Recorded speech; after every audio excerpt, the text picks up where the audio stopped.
show, we are going to bring something very important for us, Puerto Rico, in the territory of the United States of America. I was just looking through the newspaper and I saw something that it was really disgraceful, about taking down the flag of the United States of America. I know you want to protest and everything, and it's you end it with your right to do that. It's no problem. But you got to remember, this is still a territory of the United States. In some cases, it sounds like treason. But just saying, if you don't know that by now, you want to, get your voice out there. But there's some other ways of doing it than just taking the flag of the continent of the United States of America. Meaning, in Puerto Rico, it's a territory of the United States of America. This is the continent of the United States of America. Even that we are so far away, like Hawaii, but this is still USA. USA, remember that? So, with that, let's just get started. I was going through a newspaper. I know they're, Arecibo. Hello, everyone, and welcome back to Efrain Rodriguez Jr. Show. In today's show, we are going to bring something very important for us, Puerto Rico, in the territory of the United States of America. I was just looking through the newspaper and I saw something that it was really disgraceful, about taking down the flag of the United States of America. I know you want to protest and everything, and it's you end it with your right to do that. It's no problem. But you got to remember, this is still a territory of the United States. In some cases, it sounds like treason. But just saying, if you don't know that by now, you want to, get your voice out there. But there's some other ways of doing it than just taking the flag of the continent of the United States of America. Meaning, in Puerto Rico, it's a territory of the United States of America. This is the continent of the United States of America. Even that we are so far away, like Hawaii, but this is still USA. USA, remember that? So, with that, let's just get started. I was going through a newspaper. I know they're, Arecibo, the bishop, and the situation, and now they're going out there to bring support, and it's like, whoa! I'm like, and this is me talking. You really can get some good actors to do certain kind of things, and right now, which one to believe in these days is very hard. Like in my case, I don't want you to believe me.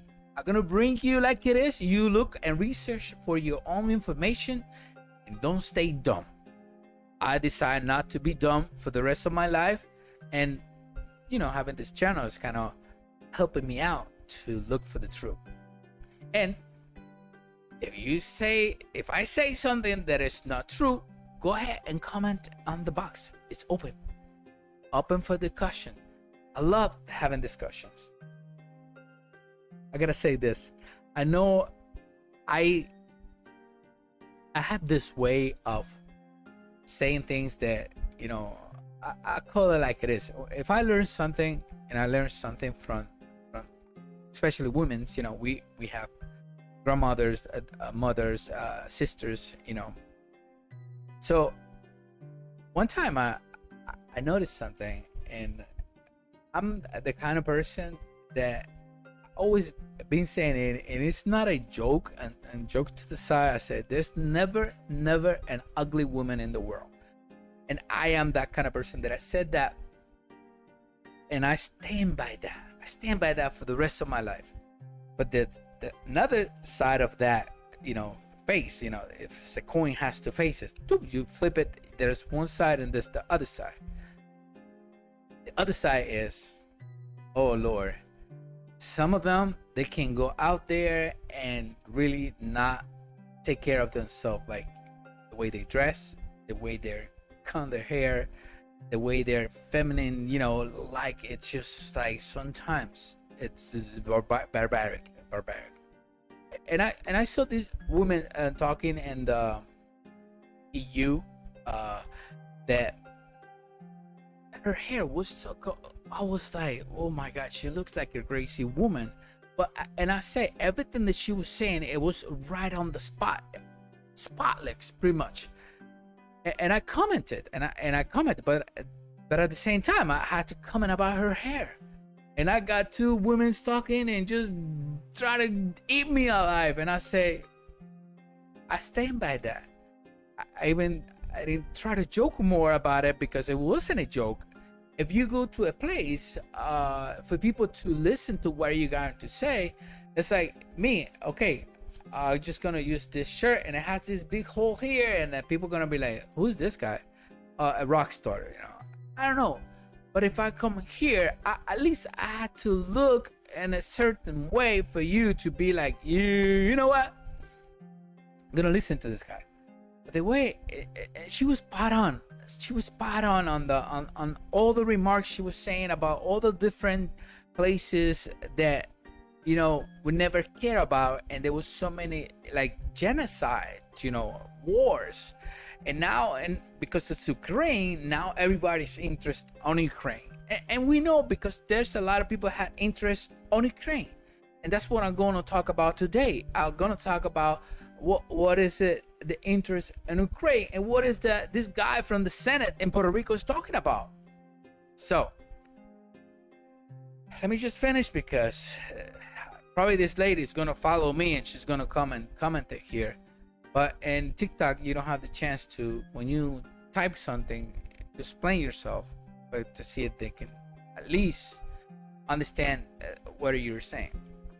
And for me, I'm not gonna take it back, because if you show to an interview and I'm interviewing you and you look like a crazy, I said to myself, okay, I know what he's saying is this, but he looks like a crazy. And it's very important. Image is very important. It's very, very, very important. All the time. So let's get back to what is going on in Puerto Rico. I was looking at this and I was like, no, why this is happening? And I just asked myself, I understand a lot of support behind Ukraine because, you know, what is going on with the Russia going into Ukraine. But this representative here on the Senate in Puerto Rico, José Aponte Hernández, is going to put a resolution to back up Ukraine. It's like a way of saying Puerto Rico is with you, you know, and we took it to the Senate. Like, it's no more other important things to do on the Senate here in Puerto Rico. Then now we're gonna go out there and we're gonna put ourselves into this situation. And I'm gonna be very honest to you. You like it or not, maybe one or two person that got this far into this video, we don't know. We cannot believe now, with the reputation of the news that is going on, that what they're bringing to us is the truth. Puerto Rico, I know you are in a small island, but you need to get yourself out of the island. I do it. I use the internet. I research. The way I talk about this today is because I did my research. So when I come and I found something like this and I see our senators backing up Ukraine this way, I know McDonald got himself out of there, but you know who else is for Ukraine? George Soros. And when you put that name out there, bro, I put the brakes 100%. I just crashed the wheels into the pavement. You know what? I'm not going forward with this until I know what is going on. And now we know for a fact that Russia is trying to push out that there's some weapons of some mass destruction, some biochemical weapons in Ukraine. And for a fact, they are more than 10, I don't know if it was 18, 20 different research places. They are working with anthrax and other stuff. As a matter of fact, in interviewing to this lady from Ukraine, Rubio, from in this interview was asking her about why we didn't took this out. And the back and forth was, and I recommend you to go and look for that video. And my take was, well, this is like when you ask your two kids that are fighting, and you did this? No, I didn't. You did this? No, it wasn't me. I got that, I don't like to say vibe, but I got that father instinct kick in, because I got two kids that I love them to the day I die. But when I took them with me and hanging out for the weekend and everything, kids are kids. They always do things. They're always fighting. So when I saw this, it changed. Talking, I said, I'm by this. And then at the end, Rubio goes and flip it and say, it's Russia. And I'm saying, whoa, this is a big cover up. Rubio, man, come on, man, come on, Cuban. I say, you want to mine, but now at the end, it was just like, whoa. It took a twist. I recommend you to go and look for that video. I give you the hint. You go and look for it. So now we have this guy, and look at this.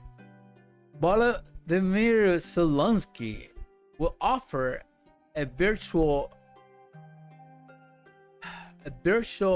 talk to the Congress of the United States. This is bad. This is gonna be on Wednesday. You know why this is bad? Because any president of the United States, they cannot go to war. You know who declares war in the United States? The Congress. You saw what happened in Iraq after they claimed so many different things that it was happening there and there was nothing in there. Yo, this guy is going to talk to the Congress, and the Congress, there's more Democrats than Republicans, so Republican can't stop this. And I'm gonna watch this, even if I watch it the next day, and I'm gonna come and report it. Probably everybody by now will be into their tippy toes. But I'm gonna see which Republicans went ahead with this, like it was okay to do this, because on the previous administration there was no war. And I'm not telling you this guy was I'm a fan of him, but I had a job that, my goodness, in New York, I was flying everything fine until COVID hit the road. And now with this situation, it ain't gonna look good. It's not gonna look good. It's not gonna be in our advantage to be in the middle of this and having a representative from our Senate to be talking like that. Try to pull something to support the Ukraine and Puerto Rico. You know what? We gotta get our story straight before we do certain things like this. There's more things in Puerto Rico that need to be taken care of first. They've been doing something like this. Just saying. Thank you so much for following us. Subscribe to the channel. If you haven't subscribed to the channel, hit the bell, all of them, and we're gonna be sending this every single day from Monday through Saturday. Thank you so much. And from Palma Sola, Villalba, Puerto Rico, and it's raining right now. Efraín Rodríguez Jr. I'll see you tomorrow.